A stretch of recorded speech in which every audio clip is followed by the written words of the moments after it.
ladies and gents. It is your friendly neighborhood BJJ podcaster, RAF ESPARZA, coming to you with another great installment of the Bullpen, your weekly topical, important issue show. We're working on the wording on that, actually. We've been going with very successful, happy, go, fun, lucky, happy time. Didn't work.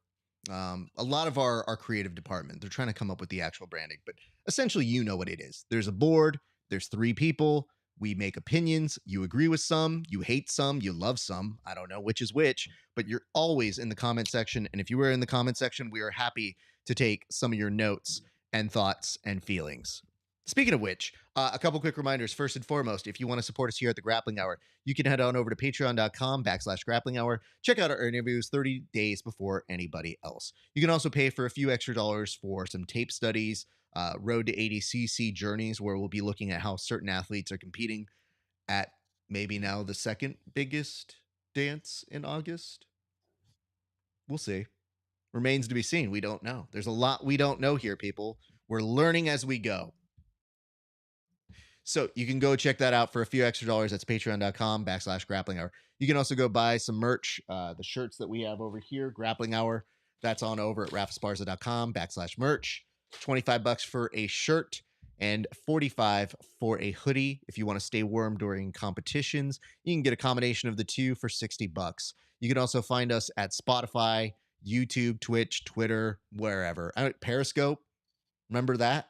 We used to be on that. I think it's dead now. I think it's just X or Twitter or whatever you're running. It's at Grappling Hour on all of those. Let's not waste time. Let's go to our friends here. Let's go ahead and say hello to our longtime friend, Tim Freeman. Tim, how are you doing, sir? Hey, Nope. what's Hold going up, on, man? hold I up. am in That was witness supposed to be a protection Tim program. Solo. I now realize that it's listed as just guest. So, Tim, how are you doing now? Can I hear you now? Hey, yes, sir. I am right here, no, Raph. Tim, I'm you're stoked muted, to buddy. be here. I don't know No, what how is could I happening. be You're muted muted? on my side, and it is not coming through. All right, man. Let me Holy fix it. shit. 1 second. Let me see if I can hear. Let's see. How we doing? Okay. You're coming through on the mix, but not to me. So let me see if I can figure out something very quickly. Tim, do you mind Yes, saying sir. a few words? Hell no, man. I am stoked to be here today, Raph. Oh, boy. Some major things going on in the world of jiu-jitsu right now. And one of them, obviously something I'm sure we're going to talk about today, or I see you talking, would be Craig Jones. That's right. I am talking away. Man, he's coming off with his tournament here. And it's a pretty big deal. And for a while, there was just a lot of speculation, but he recently went on Joe Rogan and basically kind of just laid it out. So some real exciting stuff in that area. I can't wait to talk about that. And I'm pretty stoked for it. I had a dope week, Raph. I'm just talking, filling up some space here. Now. I didn't want to interrupt you. Oh, once nice. I could Okay. actually hear you. Oh, yeah. There we go. I was so freaked out that as I pressed the button that normally gives you your shine, I was like, okay, I can't hear Tim. And I realized there was a button that it didn't look like it was muted, but it was muted. But I heard it going out to the live version. I was like, wait, no, Tim, so No sorry. worries, So I'm man. so sorry to interrupt you, sir. No, you're fine, dude. It's been a great week. Listen, I'm stoked to be here. I'm ready to jump in. Obviously, I wish Jake could be with us, but I'm stoked to be here, man. Oh, you jumped ahead of that. I mean, look, there's Jake. So Jake has some matters to take care of right now. We obviously wish him the best. He'll be basically coming back as soon as possible. So he'll be here very soon. But we wish all things being good to our friend. We look forward to chatting with him about some topics. Speaking of which, you did mention that there is a big topic that is coming up. I think we have a lot to talk about today. So I think we should just go straight on over to the board. And let's be honest here, Tim. You previewed it. I feel like you should be the one to start us off. CJI. And I keep wanting to call it CGI. So I've had to get that out of my brain because I'm used to movie effects. But CJI, what can you tell us about what's going on here? Well, there's been some pretty major developments. I think most of these things we were already kind of speculating on, and we kind of more or less had a general idea of how it was going to shake out. I had personally heard some things that I, was told like, hey, you can't say this. But even then, I wasn't positive because it was such a major kind of move in the jiu-jitsu world. We just haven't seen anything like that. But Craig came out, I think it just dropped today on JRE, and basically kind of outlined what we were all speculating, which is he's going to have a big event. It's going to happen the same weekend as ADCC. He's going to give $10,000 to each person that enters, basically as show money, and $1 million to the winner. There's going to be 2 divisions. Each division winner is going to get $1 million. They're going to have some super fights, which I think is dope. And the other thing is, he's talking about sustainability. And I think this was something that I was thinking about. Like, dude, are you just going to blow ADCC up in 2024 and then that's it? 2026, just going to be business as usual? That's not the plan. According to him, the plan is to build a sustainable organization that has an event like this every single year. He says his sponsor is down. It's a mystery sponsor right now. He says he doesn't want his sponsor to get any heat. And I don't know if that's because of who his sponsor is, like his sponsor's involved in something that would bring heat, or if it's just, hey, this guy wants to remain silent in the jiu-jitsu world or fight world, or I don't know. It's hard to say because who knows who's behind this at this point. But Craig certainly sounds like he's dedicated to it. He sounds like it's something that they've thought about. I know Craig kind of comes off as a jokester and a goofball, but he's not a moron. He's a smart guy. He knows how to get things done. He knows how to organize, and he knows how to deal with the right people. Obviously, he's got connections. He's gotten this far so far. So, pretty major news in that world. And more we're seeing athletes basically say they're going to jump over to the CJI, or the Craig Jones Invitational. So I'm pretty intrigued by it. I really hope it doesn't fizzle out or turn into a circus. I think that would be ultimately bad for the sport, but I don't think that's where it's going. It feels a little gold rushy right now with jiu-jitsu, and I think there's a lot of crappy investments out in the market, and a lot of these folks are looking for new creative ways to invest their money, and the opportunity might be right now for jiu-jitsu, and that might be why we're seeing these kinds of things. I really don't know, but that's about as much information as I got. Yeah, that's it, man. I ran with that, baby. No. I want you to run with that, and we've talked. But I did want to bring it up because I do want to kind of go and ask a couple questions just from your interpretation or what you've seen. So, just so people have an idea of where we come into this, we signed off last week with a lot of speculation, our thoughts, what could happen. And lo and behold, right as soon as we were done, they made the announcement, it's for real. They had shown they have the venue, they have it for the 16th, 17th. And then we started getting the drip of who's involved. So I want you to tell me what you thought and when you first heard about it, because it wasn't too far after we had just talked. Yeah, as far as when I first heard about the rumors of this, you mean? Or I'm talking about when you saw the first post, like when you saw there was a full account called the Craig Jones Invitational Instagram account where you go, oh, this is where the news is going to come from. Well, what I realized is war has begun in the jiu-jitsu world, more or less, and maybe that's a little over dramatic, but it is the opening, kind of punch in this fight that's going to take place. And it became very clear to me at that point that this is a fight that, in order to do something on the same day and trying to pull the same guys as ADCC, that's a targeted hit. That's not just a random thing that someone's going out in there and doing. So Tim, what I immediately started thinking about is, when is he going to get punched back? Sorry, go ahead, Raph. Sorry, no, this is breaking. This just happened 8 minutes ago. Okay, let's hear it.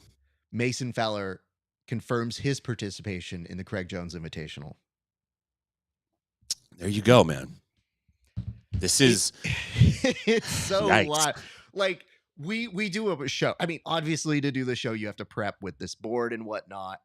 So there's a little bit of like, let's be organized. What are we talking about? What do we want to like? Now we're in a world where shit's breaking as we're going. And sometimes it's like a good match breaks and you're very excited about that. That's important because Mason Fowler is a top tier candidate and somebody that you could see being like, hey, he's won that trials process as well. And he's been somebody who showed out for Fight Pass Invitational for many different organizations. And yet that's a pretty good sign.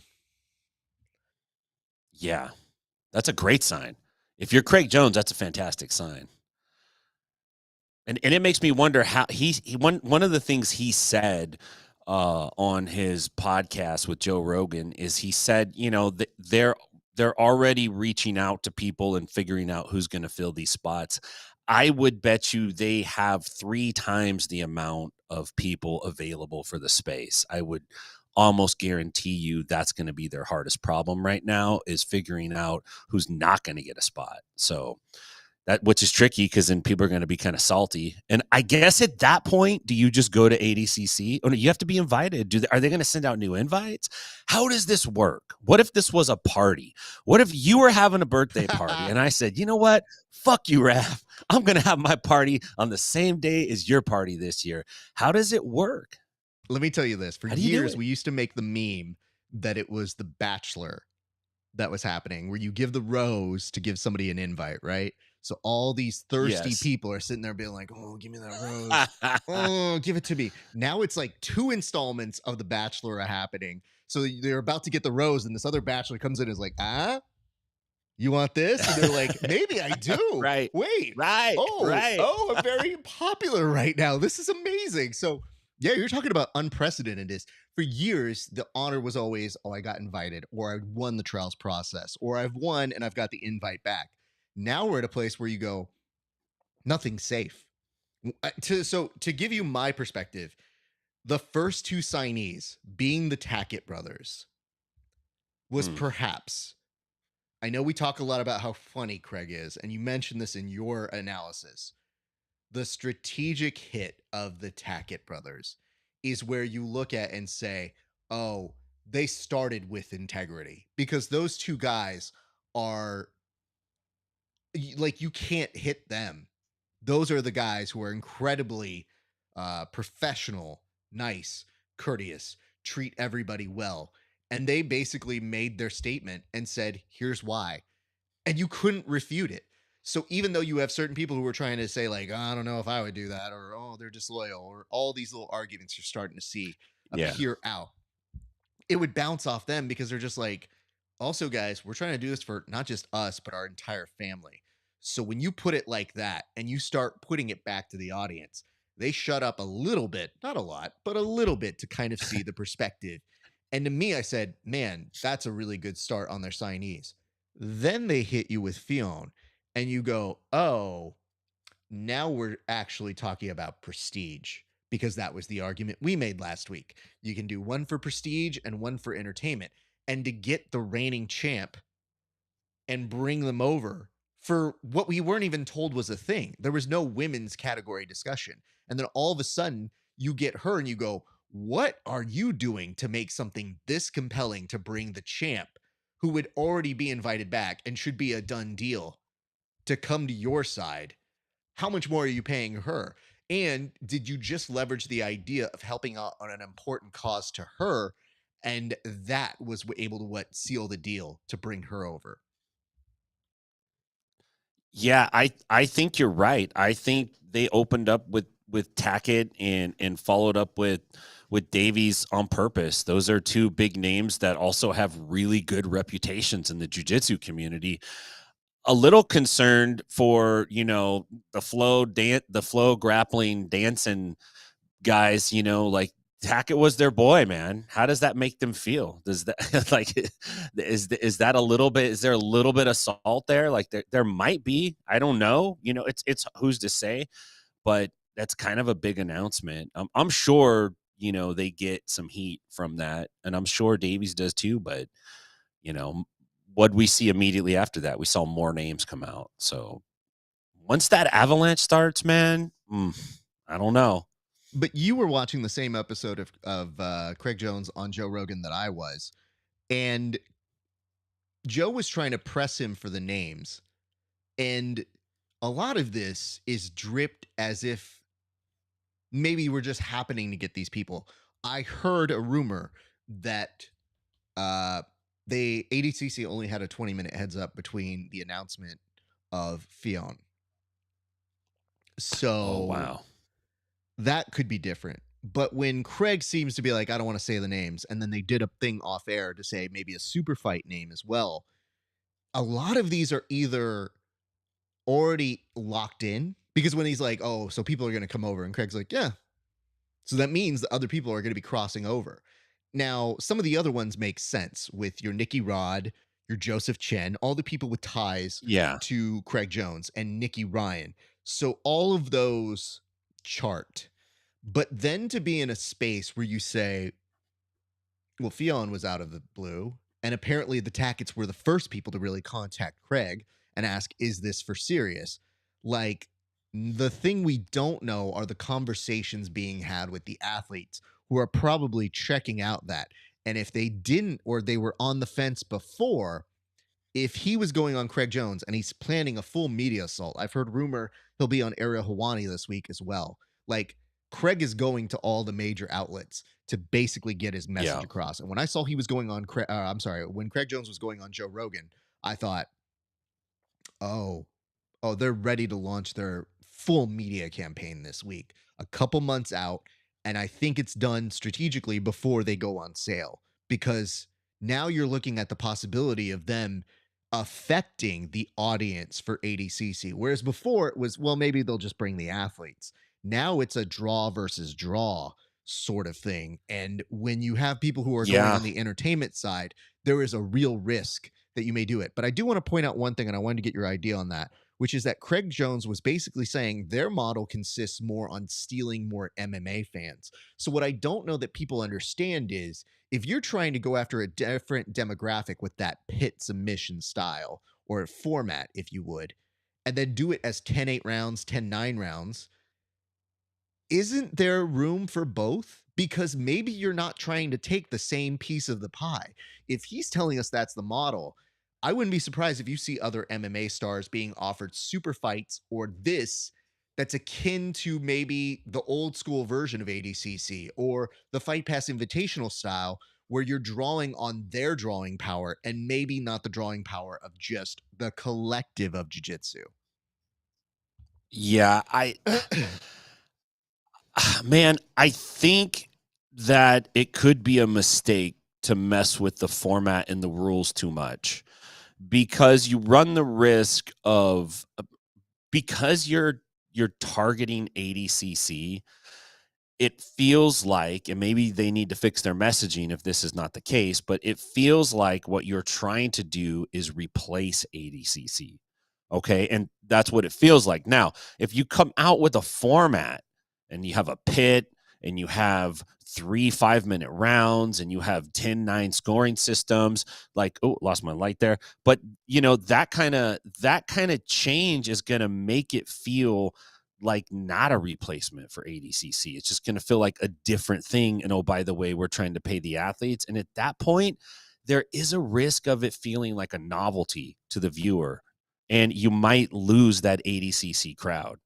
And you might actually keep ADCC alive by doing that. I just wonder if they came straight across and said, look, we're going to do sub only, or we're going to just basically do a rule set that's very similar to ADCC, then it's a much easier jump for the athletes as well. You got guys like Andy Varela came out and said he's doing ADCC.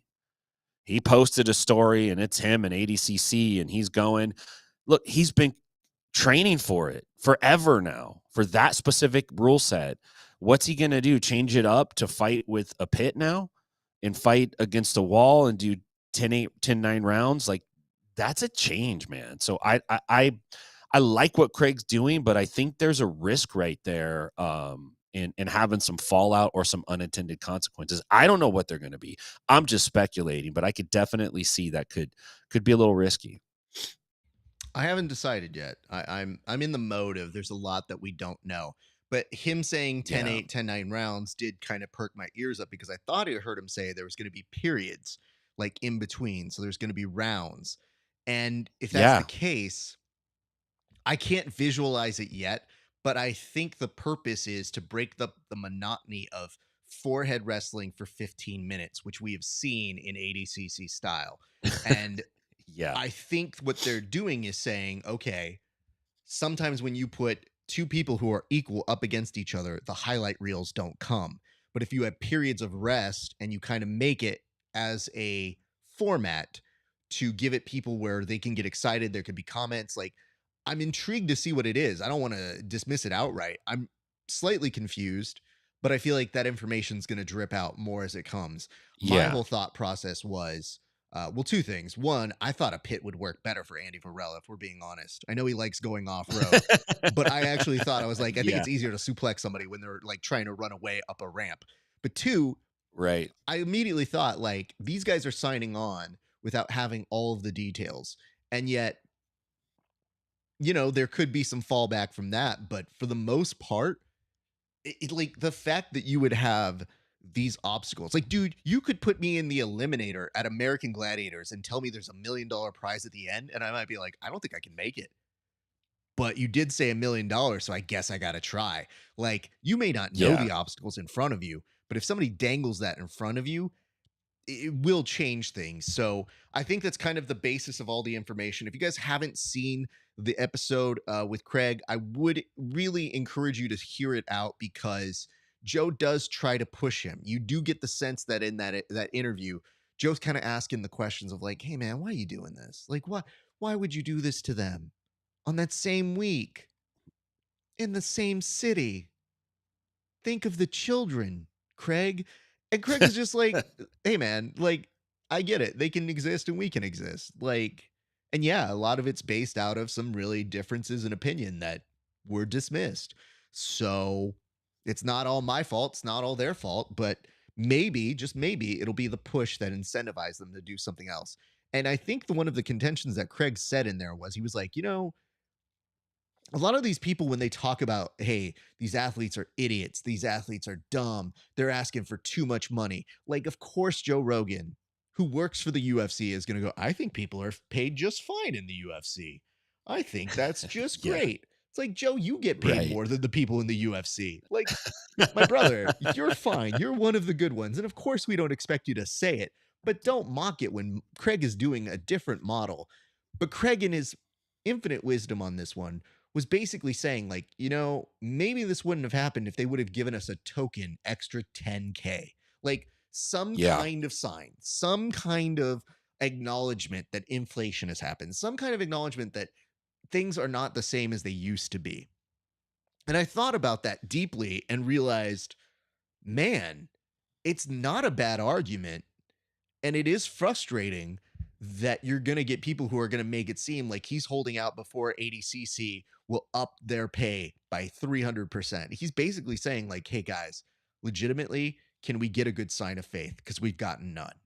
And Yeah. I'll get to some more of those points in a minute, but I did want to point that out, which was, man, this did seem to really take off in a week's time. And we got so much information from the last time you and I signed off. We did this one early. We did, what was our show on? Did we do it on Thursday or Wednesday? I don't remember which day we did it I on. think we did it on Thursday, So maybe, we or came Wednesday. No, back, I think we and did there has Thursday. not been a lot amount of time between these shows. So just in No. 4 or 5 days, like over Memorial Day weekend, all of this stuff has just blown up. So that's how Yeah. we're coming back to it, and had to spend our top segment going through this. But you posed this next one, and I think we're going to get back a little bit more to the time, but we did have to introduce that big one right then, right there. And the introduction that you gave on this one is very simple. What would you do if in charge of ADCC? So, Tim, I'm going to start it off with you, sir. What is it that you would do right now if you were in charge of ADCC?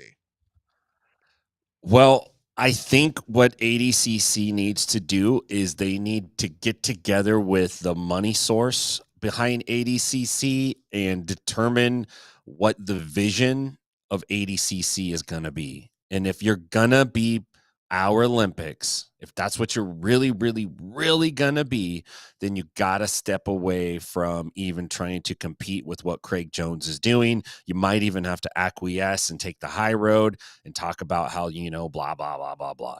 That's one way they could do it. They can appeal to history. They can run some names out. They can break the bank open. But man, once you do that, you're no longer the Olympics of grappling. You're no longer the Olympics of jiu-jitsu. You are a promotion that's in it to win it. And I think they're at a crossroads. So that's what I would do, is I would answer that question. Who are we as an organization? Like, what exactly are we trying to do? And then go do it. Because for years, let's be real, the ADCC didn't have any competition. It was like by default, it was our worlds. It was worlds for no-gi guys. That's exactly what it was, and that's how it kind of operated, and it defaulted to that. So they're gonna have to figure it out. I wouldn't sling in the mud with Craig Jones, because you're literally screwing with some world-class shit talkers now. The B team has been going hard in the paint against, the evil boss of all jiu-jitsu, Gordon Ryan, for a couple years now. So they're ready. They're war ready. So I think Mo's got a real serious PR problem on his hands. He's going to need to figure that out. Once they figure out what they're doing, they're going to need to communicate it in a way that doesn't make them look like the laughing stock of jiu-jitsu. So it's tricky stuff they're in right now, man. Let me point this out to you. My thought is pretty simple, and it's just for this ADCC. I think you got to run the course. I think you got to stay the course and run it. I want changes to happen at ADCC desperately, but I think you're in a place now where if you change anything before August, you run the risk of saying, well, that only changed because of Craig. And I've heard rumors that there were some hopeful pay increases, or they were going to make some big announcements. Whoop-de-doo. Unless you can make that big of an announcement, it's not going to have the same impact. The Olympics also don't pay their athletes a ton of money, so that's how they kind of get away with it. And they're prestigious, but guess what? They get views. We don't.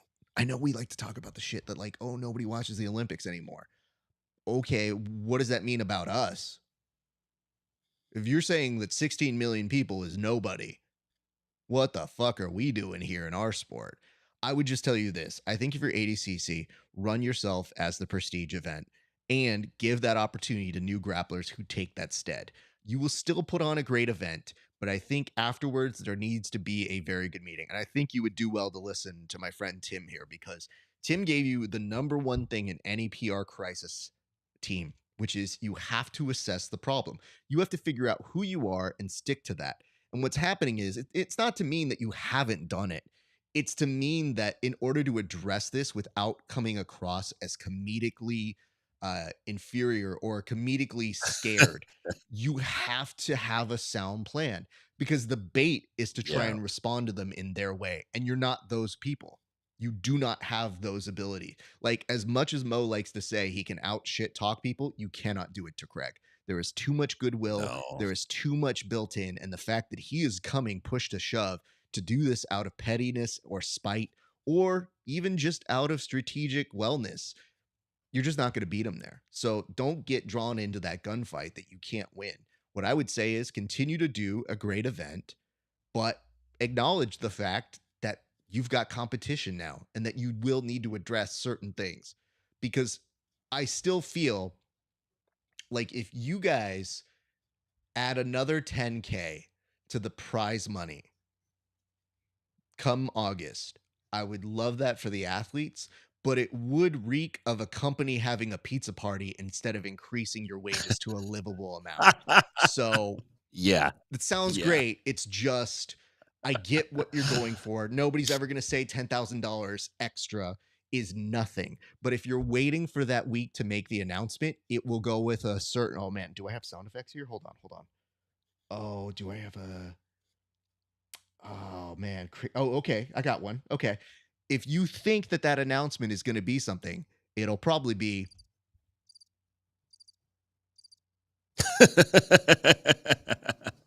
you know, I plugged in the Rodecaster too, so I'm excited to use all these sound effects now. Awesome. I know that, like, what we should have done is start off every episode with, Hey. So these are the stupidest things you could have given me.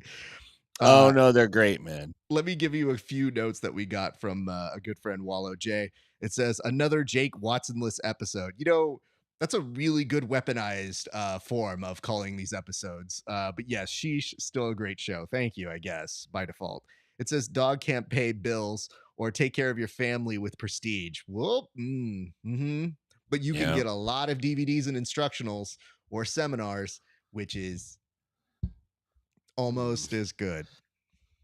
Yeah. And it says, this is a stand from athletes and good for them. Let's go. Absolutely.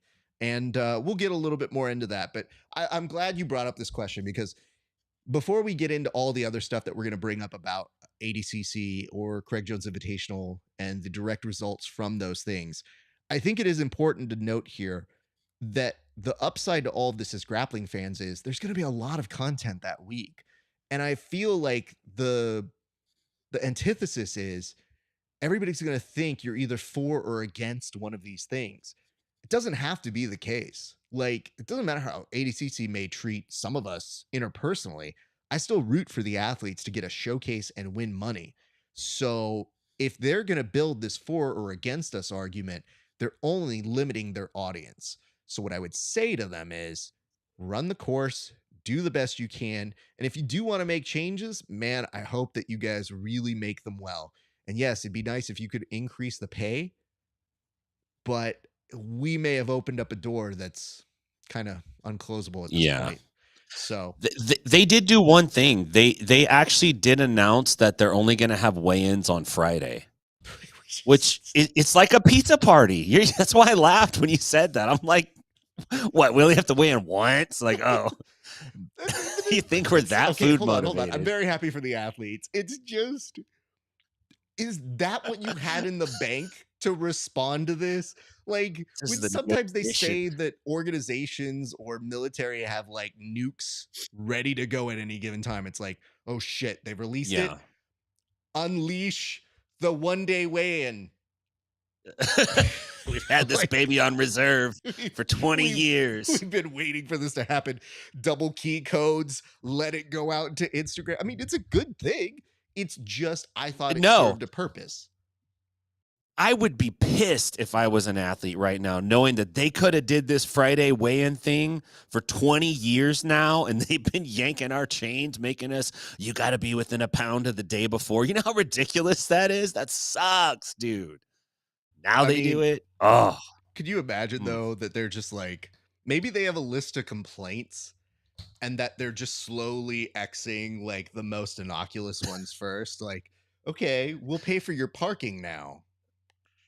Trouble tickets, yeah. Okay. They're going through them. You get 2 rash guards that say ADCC. Okay. We will come back to pizza party, but I don't want to go there yet. Do you want a pizza? I know it was a metaphor on that one show with that one brown dude, but like, do you want one? Because we'll do one. We'll do vegan if you want to. Anyway, all right, let's go to our next one. But hey, man, great topic on that one. Do it. I really like that one that you pitched this week, sir. But the next question we have here is, what other names have you heard? Now, hold on. Can I just say something very quickly about this particular topic that you pitched here? When I read this initially, it was just like, what other names do you got? Where is she? Like, that's how I read it, as what other names have you heard? Is I was like, am I getting interrogated here? I'm like, bro, this is all off the record. And you know what? We heard some direct hits on who were some of the people, but I know nobody. So I'm going to throw this to you. Who do you know, sir? Because I have heard Dick. So I have a couple names that I'm just speculating on. This is my personal speculation.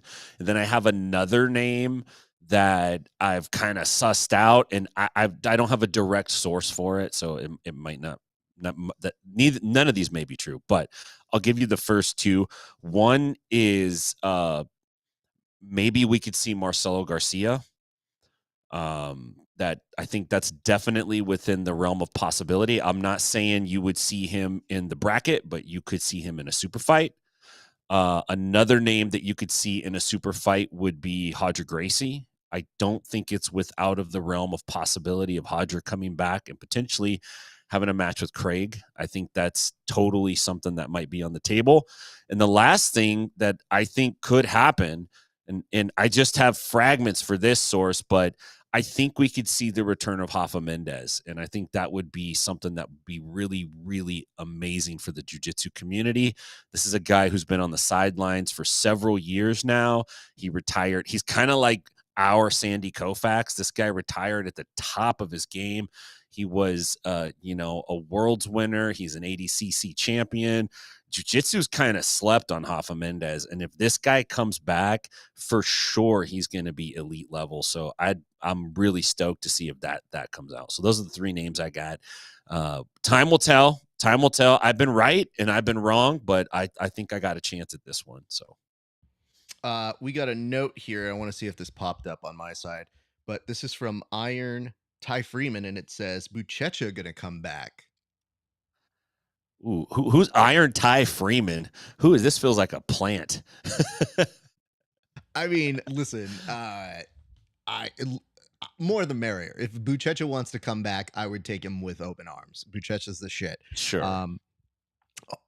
Seeing Marcelo in a super fight, the symbolism of that, of one of the most decorated ADCC individuals, Hodger, another ADCC standout, they're very strategic, and it would be very compelling to see them come over as people who made their names in ADCC, willing to say, like, hey, by loaning our name to this, we will be adding to that prestige or that credibility of this event, no matter how entertaining this gets.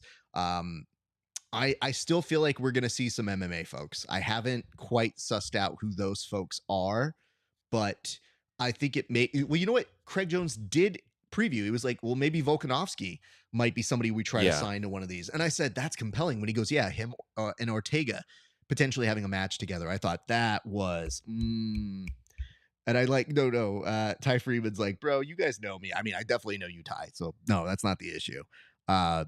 You may recognize Ty from as many hilarious things as almost getting into a fist fight with Kevin Crane at my event, and then me being like, please don't fight here. Please always fight for money, guys. But Ty, Kevin I hope you're Crane. doing well. What I can tell you is this. Whoever does come over, I hope it's a mix of people who give very entertaining matches. Thus far, I don't think I've seen a name that I haven't been like, oh, I'm kind of intrigued how that goes. That would be fun. Or, oh, I could see that. Like, yeah, the Tackett brothers, they'll both give you really good stuff. Because the nice part about seeing somebody like Andrew is you get the sense that he's not even at his peak. Like, this kid is on the come up, and he is willing to give you those high profile submission finishes. So getting him, William, a machine, like legitimately so good at what he does. Theon coming over, amazing. Nicky Rod for excitement and for views. He's a very big draw. Like, that is a very, very smart thing to do. Nicky Ryan, who just beat JT Torres, who is a 2-time champ. Like, these things are high on their own prestige, even if they're just associated with the same team. So I don't think we're going to be short on fireworks in any way, shape, or form. Yeah, I agree with you, man. I think it's going to be a very complete, filled up lineup, probably on both sides, to be honest with you. So I'm stoked for that. And Mason Fowler and Nicky Rodriguez being in the same division again. Dude, Nicky Rodriguez is on the up, man. Like, and I've always been a little bit like, Nicky is a great wrestler, but he's freaking doing some awesome shit, dude. So absolutely, it's hard to root against him, man. Well, speaking of hard to root against, we have a lot to get to, because you say hard to root against, but it does seem like the internet always has different opinions. So we're going to go to our next topic. And you know what? This is one of the ones that, as moderator, I have the ability to kill the clock.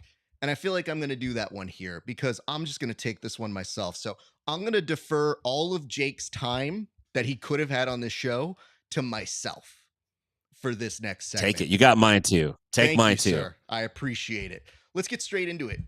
What I want to point out now is you may be seeing people in the comment section or who are creating videos playing heavy PR defense for ADCC, which is fine in most cases.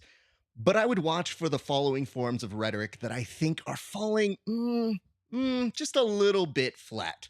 Let's start with the first argument, which is loyalty.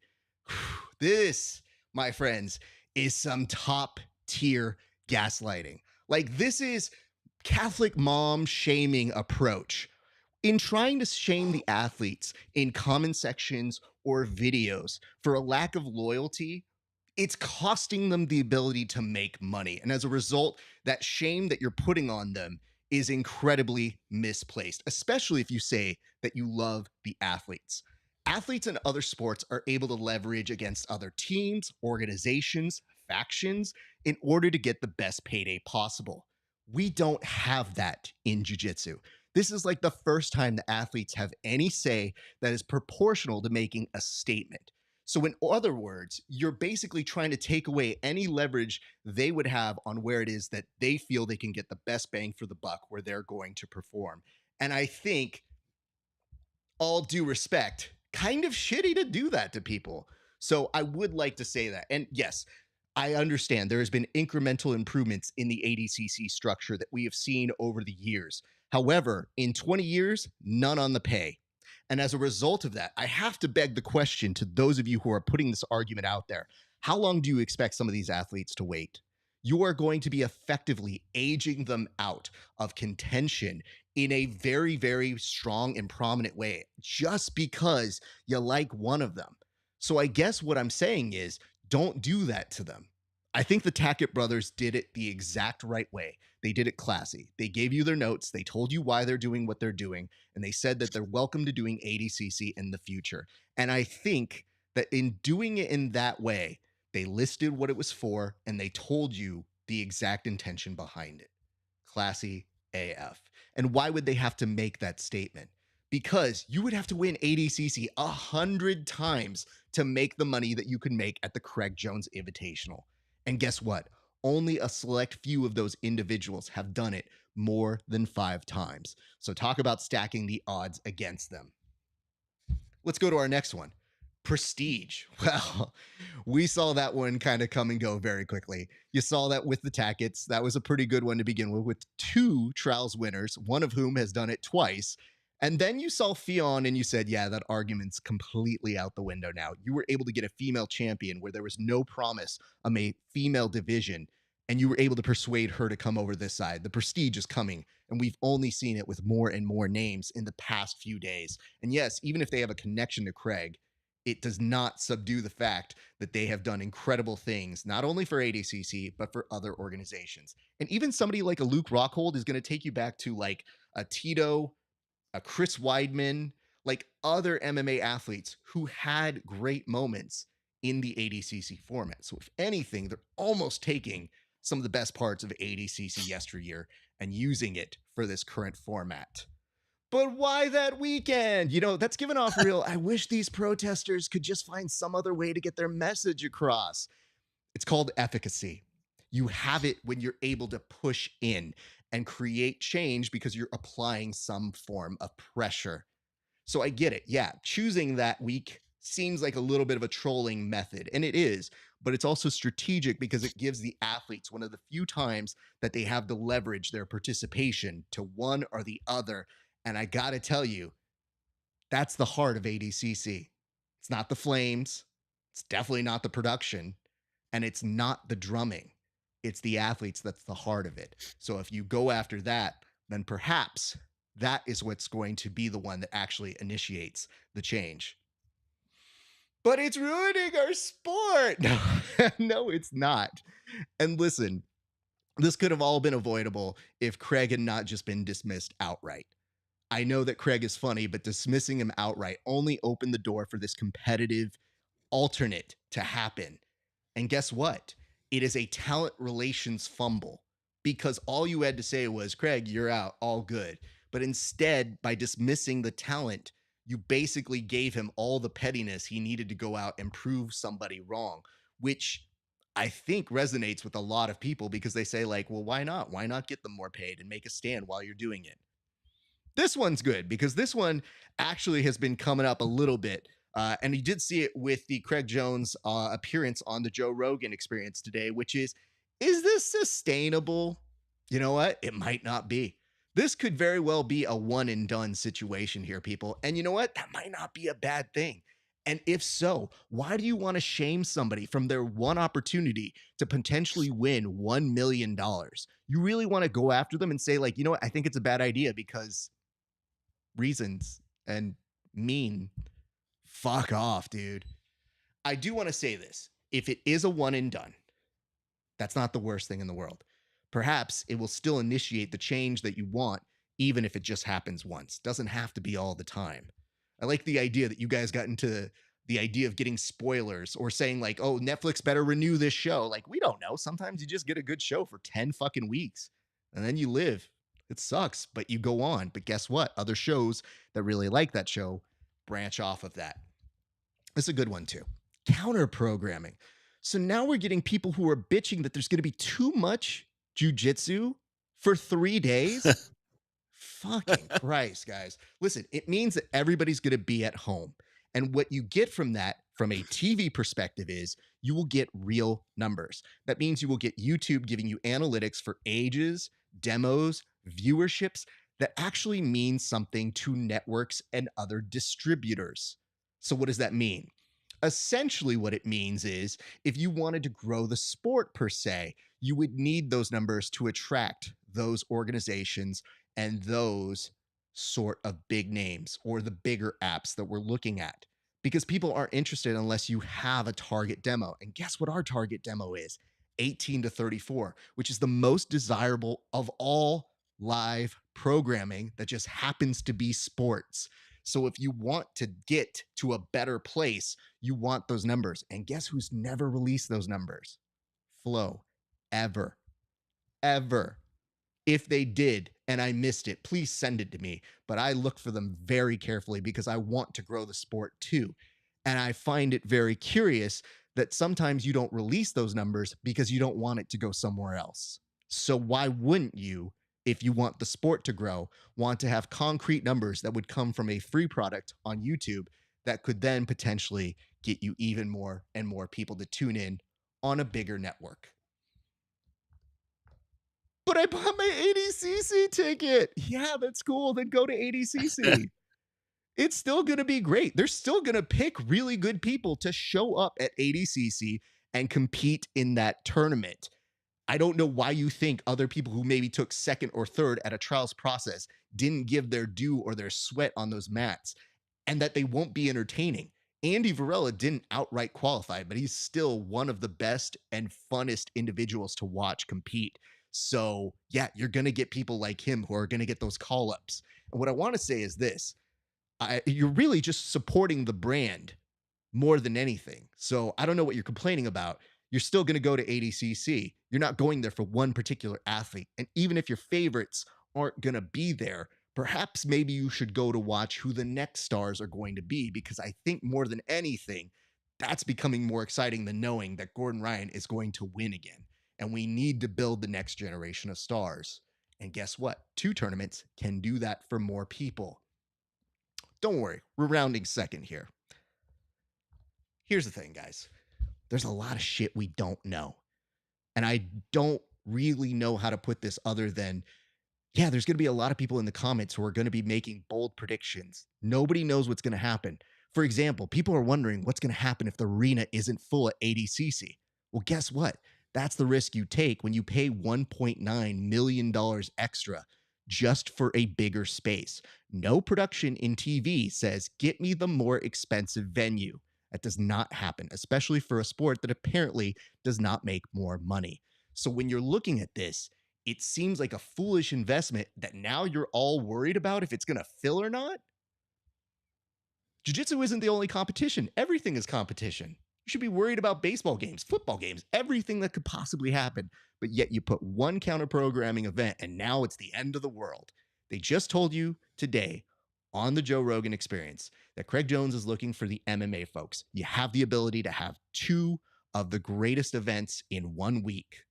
So I guess what I'm getting here is, yes, if you want to know why smaller arguments of, is this going to be another Metamoris? Maybe. I mean, Craig made a point to bring $1 million on Joe Rogan just to kind of talk down that point. But even then, at least take them at their word because we don't know it. So you're making the argument. We'll see what happens. But I feel like it's probably going to be shit. Nobody knows. We got to find out, and we're going to find out very soon. End of the day, more grapplers are going to get their shot. They're going to get the opportunities to show their great jiu-jitsu, and a lot of them are going to get fucking paid. So you know what? That's a really Hell good yeah. thing. What I really want to point out is the historic fashion in which they will get paid. So I really want to leave you with this. We have a mantra in jiu-jitsu where it's, I always want the best for the athletes. A lot of people say it, even people behind major organizations. But guess what? This is the best for the athletes right now. And I'm telling you, what's really become the reality here is if there is an opportunity to make more money, the argument might actually be that you want Mo or ADCC to be the ones to usher in that change. That's really what people are complaining about. Because I think at its core, most people want the athletes to make money.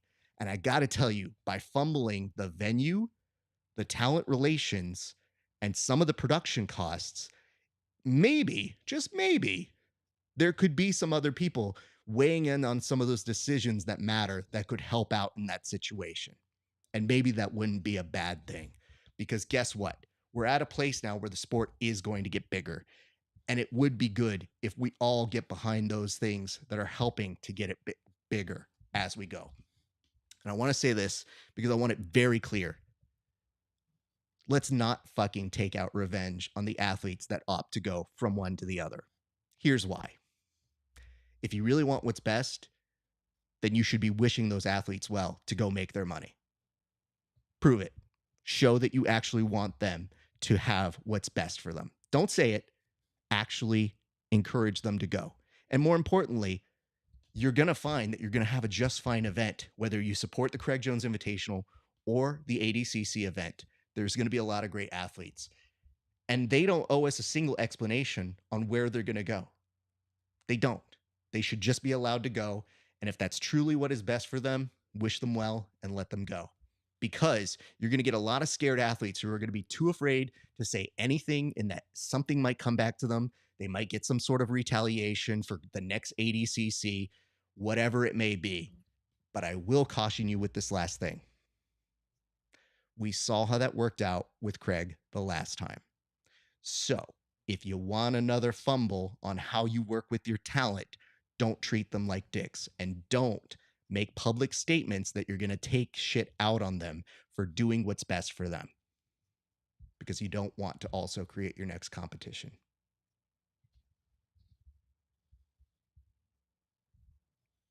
Okay, I'm done.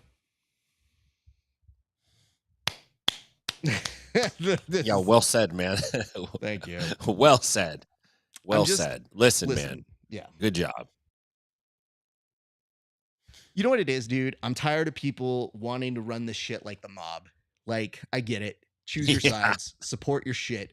But if you're going to tell these athletes that they can't go somewhere else, then you better make it for them to not want to leave. And loyalty is a fucking two-way street. Because if you're loyal to me, I will give you loyalty back. But it does look like in this regard, they're not loyal to those paychecks or those wallets. So once you equalize that a little bit, I think you'll see people stay. Yeah. I think you're definitely on track 100% there. And ultimately, at the end of the day, the athletes should come before everything else. That's the whole point of what we're doing is jujitsu. Jujitsu is the point. So got to pay the jujitsu, man. And these guys are training so damn hard.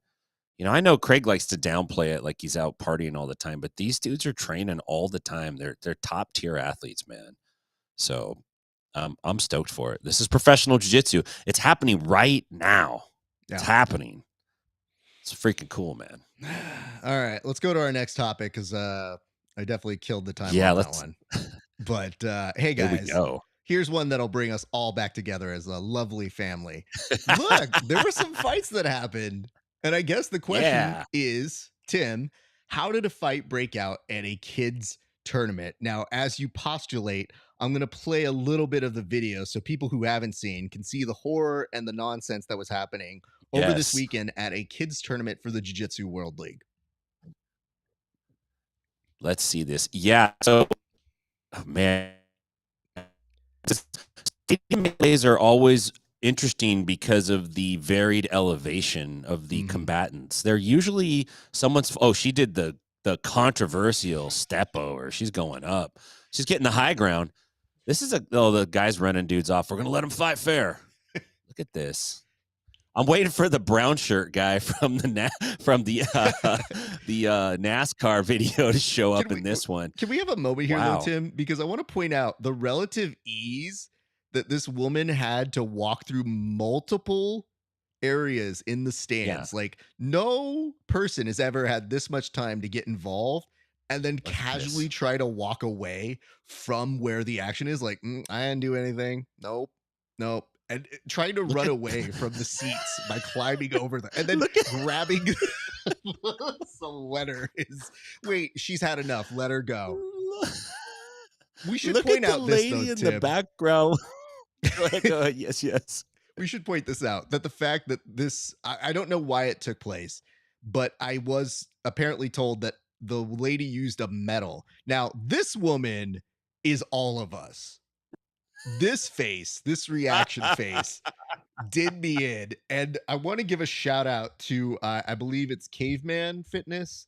Let me double check my source here. They were the Golden Saints who were able to record this. But I tell you, my friend, Oh, when beautiful. I saw this happening and I saw her face, I just thought, yeah, ma'am, we're you too. And guess what? This is a jump cut. So this was still happening here. So this dude's popping in. Wow. Apparently, a guy hit a lady. There's a lot of stuff that I feel like you can get into, but I guess I should ask this.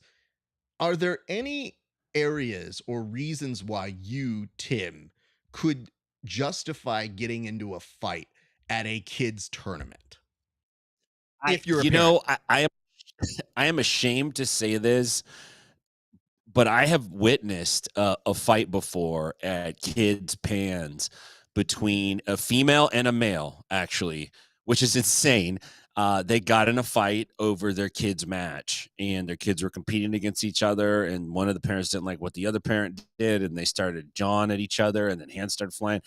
I couldn't believe it. I think fighting at a jujitsu tournament is it's like building a swimming pool at the beach.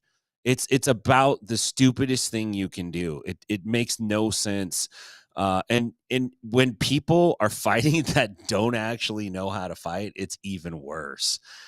So I don't know what the specifics were, but I man, to get me to fight somebody at a jiu-jitsu tournament, there's got to be some serious criminal activity going on or some life-threatening, endangering situation. Number one is like the place is full of a bunch of killers. Like how much damage are you gonna obviously nobody cared about that, right? But because that went on for a minute. The dudes just stood around with their arms folded. Yeah, I can't justify it, man. I think it's a really bad look for jujitsu, especially kids jujitsu. I have two takes on this. Uh, Neither as long as the one I just made, so you guys are assured you don't have to listen as long to that one. Uh, what I'd like to point out here is this. Number one, the fact that they actually were allowed to fight that long just shows how many people are working this event down at the bottom. Like nobody could get back up there. And I heard a rumor from somebody, not even a rumor, but just a thought somebody had that they said, watch us not get invited back to UCLA. And I was like, maybe, but I hope not. And also, I have to believe other sports have dumb moments too. We don't always have the worst, but just the length in which that fight went on for whatever reason. So, what I tried to do in these situations is, when I ask the question, why would a fight break out? I'm thinking to myself, okay, if your kid was in danger or somebody hit a loved one, those are maybe some of the areas where I might go like, hey man, this isn't cool. And you get into a little bit of a brawl. In this particular case, it's hard to determine if any of that happened. I don't think it did. It looked more like they were fighting over an advantage or their kid won or some dumb parent bullshit. But having Yeah. said all of that, if you do fight, and we can tell that you do not fight, because here was kind of like, I don't think these people train.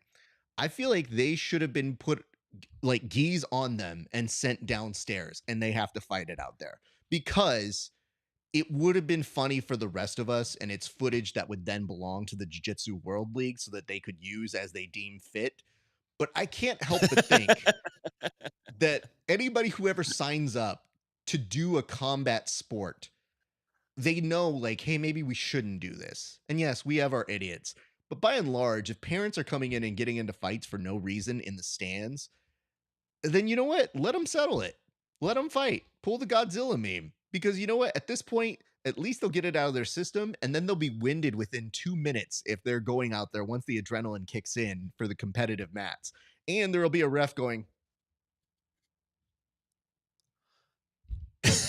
Yeah. Advantage. Somebody will win by advantage. Another person will get all mad. like the most bored ref ever, just being like, this is the worst technique I've ever seen. So I had that thought when I was like, how do we solve this? And I hate to say this, so I don't know if you know any of the families involved or whatever that sort of stuff is. You No. guys are welcome to tell me context that I don't know, but I think you might be hard pressed to give me good reasons. So again, I hope nobody was really in danger. I hope everybody was fine.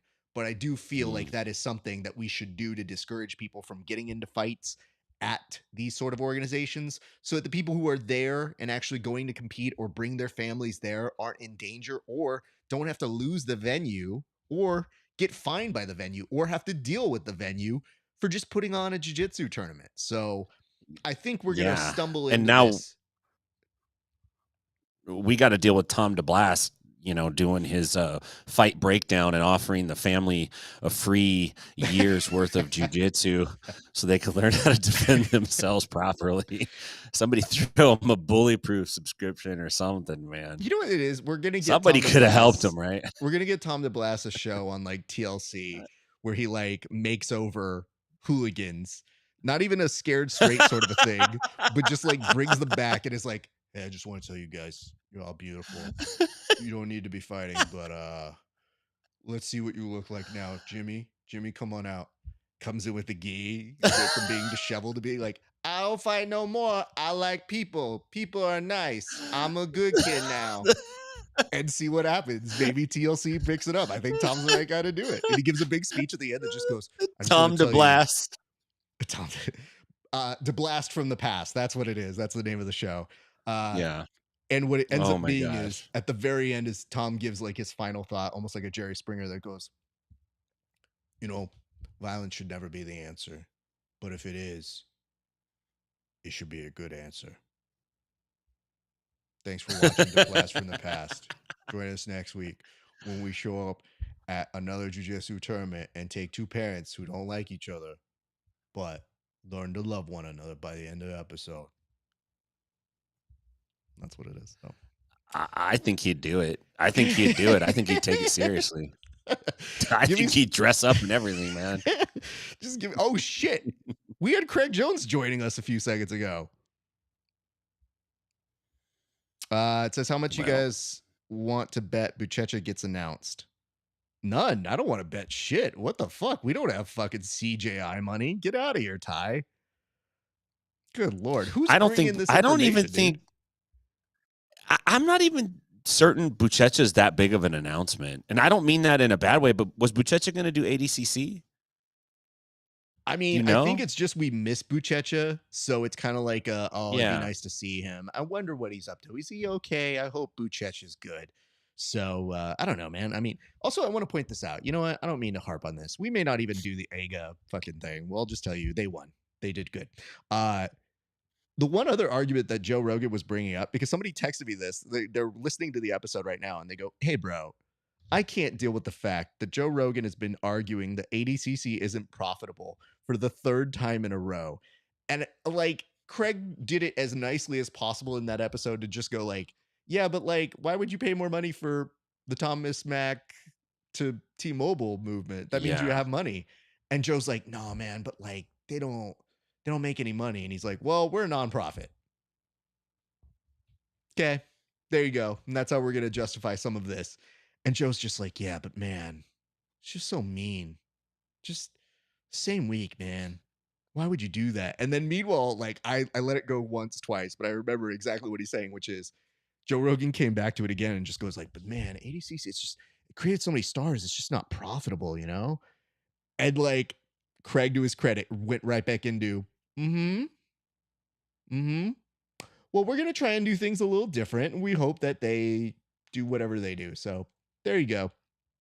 So there was that. Yeah, All right. it's tough for Joe because I'm sure he has a relationship with Mo and those I and those other dudes. You know, he I think lives in the other thing Austin. is Joe has seen it make incredible progress from high Yeah, school auditoriums to this, and that's undeniable.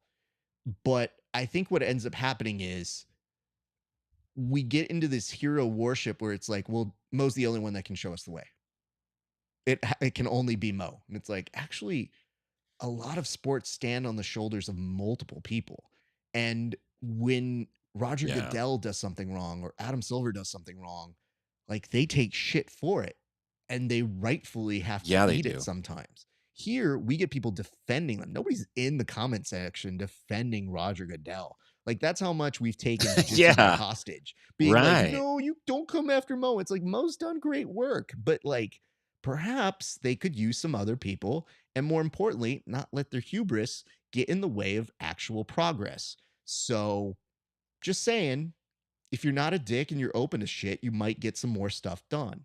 And as a result of that, Yeah, hey, listen, dude, good ideas come from a lot of different places and you should be open to hearing them. And Craig was basically giving you constructive criticism about one thing or two things, and they just took it and they got in their feels. And now this. So there we go. All right. Let me yeah. very briefly go in. You know what? I'm not even doing 2 minutes on this one. I'm giving myself 1 minute to give you guys the update on AIGA. I feel like that's the Kendrick Lamar song, right? I got enemies. That's what Yeah, they're I doing think here. you're on it. Yeah, Uh, what do I say about this one? Well, they won. And what I mean by they is Team Kasai did an incredible job that weekend. And I was incredibly proud of the work that they did. And you know what? I have to say, I'm happy for that team because you had people like Younger Tackett, Andrew Tackett, you had Dorian Alvarez, you had Hanato Canuto, you had really impressive jiu-jitsu folks, and they just blasted away with it. And this was meant to be yeah, a Jake, tell us what happened there, but yeah. he's not here. So we're gonna move past it because we are a little short on time. So let's go to our next topic, which is EBI 21, which is happening this weekend, right? Yeah, this weekend, man. Or is it next weekend? Where are we? It's yeah, No, it's it's on this weekend. Sunday. It's Yeah, okay. June 2nd. Yeah, Jesus Christ. Okay. So tell me, Tim, I who know. you are expecting to take that next EBI, sir. Well, this is EBI 21 Absolutes. It's actually 10 years to the date of EBI. So or maybe the first absolute, sorry. It's the anniversary. This might be actually their 10-year anniversary of EBI in general. I think it started in 2014. I think that's Yeah. correct. Yeah. So we're talking 10 years to the date, man. And it's a stacked card. Few of the big names on the card. You got Big Dan. You know he's going to show up and put a good show. He's going to be really tough to beat. Is the situation for real? I can't imagine he's an easy guy to deal with in overtime or regulation. Ryan Akins, I think, is a dude who is really a high level grappler and has a very good chance at winning in this format. He's a 10th Planet guy out under 10P Atlanta with Sean Applegate and that crew out there. They're putting out some real high level talent now. I look for big things out of Ryan. And then you got some of the other dudes in there. Giancarlo Bodini, everybody knows him. Declan Moody, Austin Baker. But one name on here I did want to bring up is a guy who has a win against our very own, not present, which is why it's very easy to bring him up, Brandon George. So he has a win over Jake Watson. This was way a long time ago when Jake was competing in jiu-jitsu. So Brandon George is on the card. Be interesting to see how he does at EBI 21. I'm looking for Ryan Aiken to take the win. I'm pulling for him. I think he has a good shot at it, but who knows, man? You got Fedor. He's on the card. He is like the LA version. He's the 10th Planet version of the actual Fedor. And he's a pretty tough dude, looking for big things from him. So overall, I'm glad to see EBI is back. It has a special place in the heart of jiu-jitsu, and I would like to see EBI grow and branch out a little bit, maybe add some production. because I think it has a spot, it has a definite spot, and I think jiu-jitsu wants to make more room for it, to be honest. So I'm kind of hoping they do that, but I'm stoked to see it again, Raf. Yeah, and I mean, listen, dude, you and I have been there for many EBIs, and we date all the way back to the first. And fun story about EBI. Do you recall how that event started? I don't remember how it got off. I don't remember what the origin of it was. I know it was Well, in a club, right? But I don't know what the original idea was. I think I just want to inform the children that that too was formed out of a similar weekend where two things were happening at once. So it was Oh yeah. strategically placed at a certain time, and it became a game changer that created many of the stars. So when people start talking about the ability to create new stars, sometimes, just sometimes, it's best to let things happen and see what goes from there. So listen, I think what we really want in the sport is for it to continue to get bigger. And I'm going to put a challenge out there, and I do recognize this is something that is hard to do for people in comment sections. But if you've got someone in this fight, just promote the one you like. Like, legitimately get into the comment sections and tell people why you're excited for ADCC, or tell them why you're excited for Craig Jones Invitational. The more time that you end up taking, like going after them in the future, like I'm going to come after those dumb arguments every single time. I have no problem doing that. But I'm telling you this, it's because I'm going to watch both, and I will support both in my own way because we've always supported the athletes on this show. And I just feel like if you really look at the trajectory of how EBI changed the money game for us a long time ago, that's gotten lost in the fray too. They started actually giving out money in a real form. And as a result, that's when Yeah, you you're right. started seeing Gordon Ryan get paid, Gary Tonin get paid. And when they didn't submit somebody, they didn't get paid. And guess what? That was a great format until people were like, I didn't get any money and I beat all these people. So, like, everything gets refined as it goes along. But I think we came a long way from even 10 years ago. And I want to tell you this, in that time, IBJJF has changed some of their money statures. Other organizations like the PGF, Zapatero are coming in with 100K to give out with pokes. Like, this is all good stuff. So let those people go and ride hard in the comment section for the shit you love. But if you come after the other organizations, I don't know how much you truly want the athletes to succeed. And I'm just telling you this as somebody who's having a lot of fun from the sidelines and saying, like, you know what? This is fun. This is great. I'm enjoying all of this. But I think the offset to that is we'll also be the first people watching both. And, I've already offered to Craig that we would be happy to do a pre and post show. And even if we don't do it for them, I still want to support them. I don't want to take it out Yeah. as a continued vindictiveness. It's just, hey man, maybe it doesn't fit for this one, maybe it doesn't go.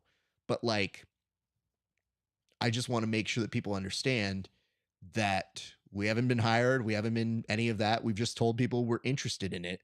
And I really do feel that way. And if that's the case and it works, great. If it doesn't, get ready to see my face for 3 days straight on a fight companion because I will get zero sleep during that week. If anything, Craig's a dick for making sure that I got to stay up for 3 days, cracked out of my mind, talking for marathon stream Yeah. sessions. So fuck that guy. We got one Yeah. last thing that we'll take care of here, Tim, before we start closing on up. But this is the Peanut Gallery, and I do appreciate this. And it says, this just got randomly recommended for no reason. At least you guys got your audio quality set up well. Keep it up. You're better than many up and comers already. So, like, I want to take this as a compliment, but I feel like my brain won't allow me to take all of it as a pure compliment without Yeah. hearing the parts that are like, hey, good for you. Hey, don't let Yeah. anybody say you guys are shit because you're not. I mean, I expected shit, but you're not like shit. You're just Man. kind of like, okay. So anyway, Anime Girl Moan, which by the way, uh, interesting name. Mm. Thank you for your comment. We appreciate it. But Tim, I think it's time that we just round the bases. Tell the people where they can find you, good sir. You can find me at Inside BJJ on all your favorite social media platforms, insidebjj.com. If you're out in Nashville, please come visit me, 10pnashville.com. And if you're out in Stockton, I got a school in the 209. You're always welcome to come through. That's 10th Planet Stockton. We got Eddie Bravo coming on June 15th. So you better get your asses out here and sign up or you're going to miss it. So that's what I got, man. It's great to be here again, Raf. It's always a pleasure to talk jiu-jitsu. This is one of my favorite parts of the week, man. Likewise, brother. I'm going to close this up and I'll say bye to you off air in a second, but thank you guys so much for tuning in. As a reminder, you know where to check us, rafesparza.com/merch to get one of the hoodies or for one of our t-shirts for Grappling Hour. Supporting that supports me and the show and directly the bullpen as well. You can also go on over to patreon.com/grappling hour. See my interviews 30 days before anybody else. We got some new ones up with Cody Steele, Adam Bradley. Yeah, we do kind of talk about the CGI. I got that one in time. I almost called it CGI, but I kind of like slanted the word toward the end there. But we talked to them about what could be coming up, or at least now you guys know what is coming up. And we're definitely going to start asking our athletes where they lean because, as Craig alluded to, there's some definite talk on those sides on what they want to do. You can also catch us at multiple different destinations at Grappling Hour on YouTube, Twitch, Twitter, Instagram, all of that good stuff, as well as Apple Podcasts and Spotify and on Discord, all at Grappling Hour. And don't forget, you can catch us here weekly for the bullpen. Hopefully next week we will have Jake returning back with us. We miss him. We hope he is well. And we look forward to hearing back from you guys. We'll have some, I'm sure, updates about what happened at EBI this weekend. And who knows? By the time we talk to you guys next, there might be 12 different entries at the Craig Jones Invitational. Who knows? But until then, thank you so much for watching along with us. It has been a great day for grappling. We'll see you back on the mats.